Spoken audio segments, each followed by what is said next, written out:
আমি একটা কাউন্ট করছিলাম যে স্বাধীনতার আগে থেকে স্বাধীনতার পর 64 বছর পর্যন্ত 100 ফায়ার স্টেশন ছিল। আর আমাদের এই মাত্র 7 বছরে, এটা আমি 2011 পর্যন্ত হিসেব করছি, স্বাধীনতার আগে থেকে। আর আমাদের সময় 41টা ফায়ার স্টেশন হয়ে গেছে, 20টা প্রসেসে আছে, 41টা আরো প্ল্যান হচ্ছে। অর্থাৎ আরো 100টা বলতে পারেন যে আমাদের সময় 7 বছরে 100টা করলাম আমরা, 100টা নেওয়া হয়েছে। সুতরাং এটা একদম রিমার্কেবল ইনফ্রাস্ট্রাকচারাল ফেসিলিটিস। এবং salute to my fire brigade and emergency ডিপার্টমেন্টে যারা এই কাজগুলো ফটাফট করেছে। আজকে ধরুন 50টা ফায়ার টেন্ডার্স চালু হচ্ছে, এর আগেও আপনারা দেখেছেন অনেকবার অনেকগুলো হয়েছে। 614টা ফায়ার ফাইটিং ভেহিকেলস পারচেজ হয়েছে আমাদের সময়, 614টা।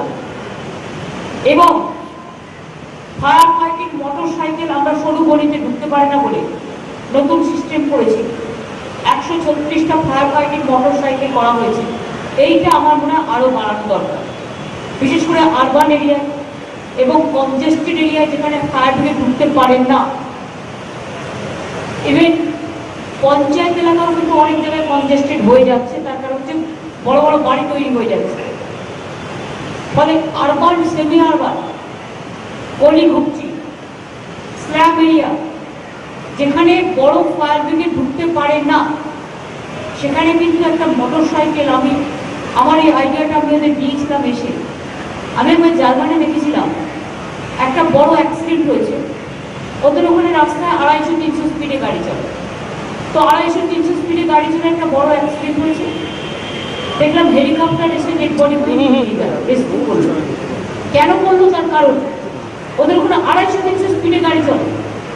আর তুই হচ্ছে তখন আমরা দেখলাম ওরা একটা গ্রিন চ্যানেল করে মোটর সাইকেল, গাড়িগুলো তো আটকে আছে রাস্তায়, মোটর সাইকেলের পেছনে সমস্ত জিনিসপত্র নিয়ে, যেগুলো এসেন্সিয়াল সার্ভিসের, সেগুলো নিয়ে যাচ্ছে। তখন আমার একটা আইডিয়া এলো যে এই বাইকের মধ্যে ও একটা ফায়ার টেন্ডার বা একটা এমার্জেন্সি কিছু একটা নিয়ে যাচ্ছে, যেটা দিয়ে রেস্কিউ অপারেশনের কাজে লাগে। সুতরাং ইটস এ ম্যাটার। তখন আমি ওদের এসে বললাম যে দেখো, এইটা তোমরা করতে পারো কি না? এইটা করতে পারলে বিশেষ করে কনজেস্টেড এলাকায় আমাদের অনেক কাজ হতে পারে, এবং এতে এমপ্লয়মেন্টও বাড়ে। যে নতুন লোকগুলো জয়েন করছে তাদেরকে এমপ্লয়মেন্টও হবে। সুতরাং আর এগুলো গলি ঘুরতে ঢুকতেও পারে, যেমন বড় গাড়িও ঢুকবে, ছোট গাড়িরও প্রয়োজন আছে। এবং আমি মনে করি এই মোটর ভিজিলেন্সটা আরো বেশি করা উচিত। ফায়ার ফাইটিং মোটর সাইকেল এর সংখ্যাটা, ডিজাস্টার ম্যানেজমেন্টেরও এগুলো করা উচিত, পুলিশেরও করা উচিত, এবং ফায়ার ব্রিগেডেরও করা উচিত। পুলিশ যেমন ধরুন পাইলটিং করে, একটা বড় গাড়িতে 6 জন পুলিশ রাখতে হয়, কখনো 4 জন পুলিশ রাখতে হয়। কিন্তু আমি যদি সেই খরচায় একটা মোটর সাইকেলে একজনও পাইলটিং করে, আমার কিন্তু 6 জনের খরচাটা বেঁচে যায়। একটা বড় গাড়ির জায়গায় আমি 2টো পাইলটিং করলে, একটা সামনে পেছনে, দেখতেও ভালো লাগে, পুলিশটাও থাকে, কাজেও লাগে। এগুলো আজকের দিনের কনসেপ্ট, এগুলো দেখে নিতে হবে। আমাদের এখানে 3টে হাই রাইজ ল্যাডার্সও আমাদের সময় হয়েছে। আজকে ধরুন 50টা যে ফায়ার টেন্ডার হচ্ছে দমকলের গাড়ি, তাতে প্রায় 16 কোটি ব্যয়, 62 লক্ষ টাকা খরচ হয়েছে।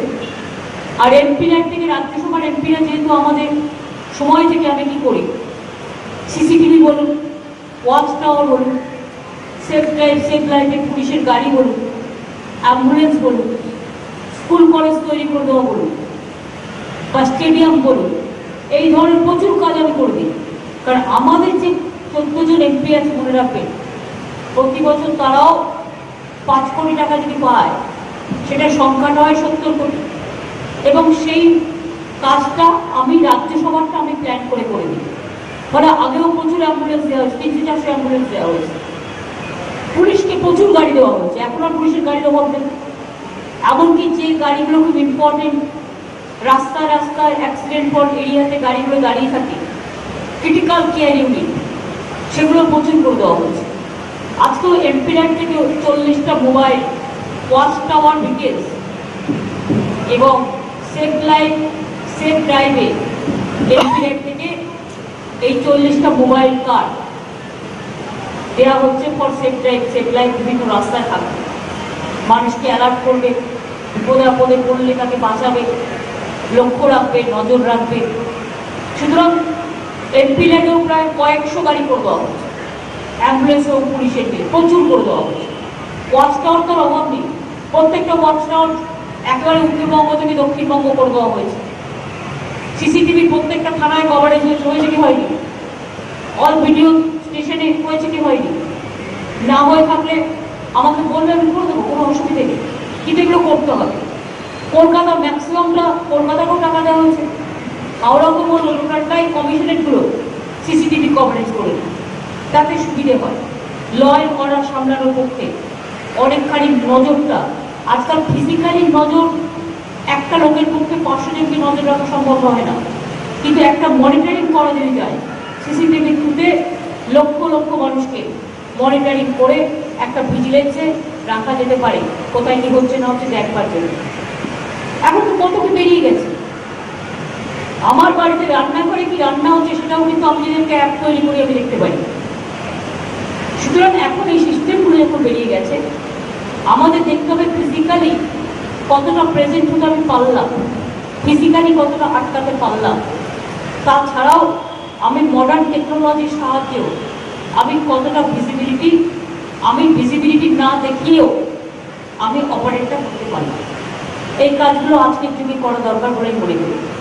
কিছুক্ষণ বাদে আমাদের মিটিং আছে, যেটা গ্রিন অ্যান্ড ক্লিন সিটি নিয়ে, এবং আমি প্রেস মিডিয়াকে অবশ্যই এটার জন্য থ্যাঙ্কস দেবো যে আপনারাও দক্ষিণেশ্বর ওই স্কাই ওয়াক হওয়ার পর থেকে অনেকগুলো টিভি চ্যানেলে আমি দেখেছি তারা খুব পজিটিভ ক্যাম্পেনিং করছে, বিশেষ করে পানের খেলা থেকে শুরু করে নানা রকম হুড়োহুড়ি করে গাড়ি ছেড়ে সে অ্যাক্সিডেন্ট করা থেকে শুরু করে নোংরা করে দেওয়া রাস্তা থেকে শুরু করে তার বিরুদ্ধে একটা জনমত তৈরি করতে।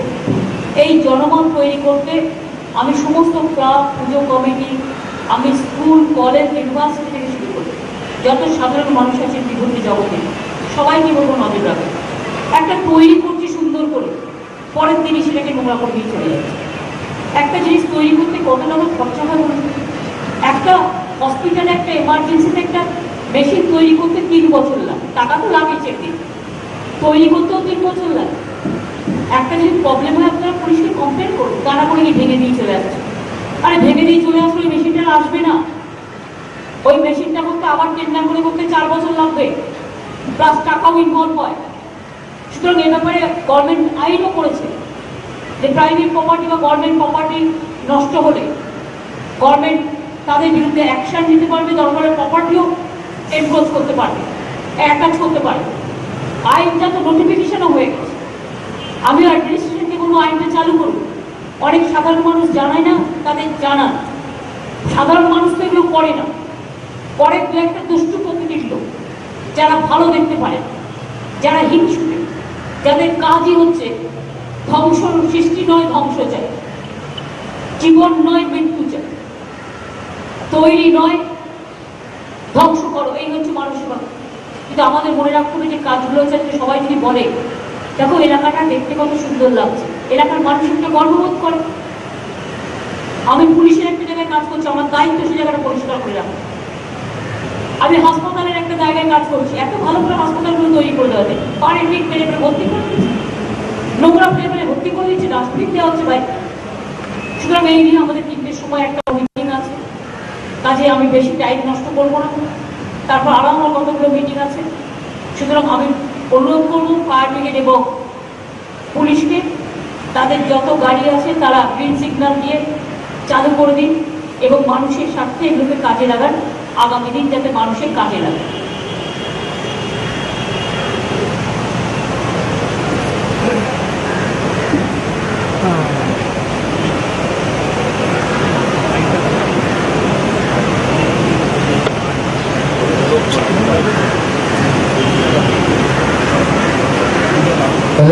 প্রথমেই আসবে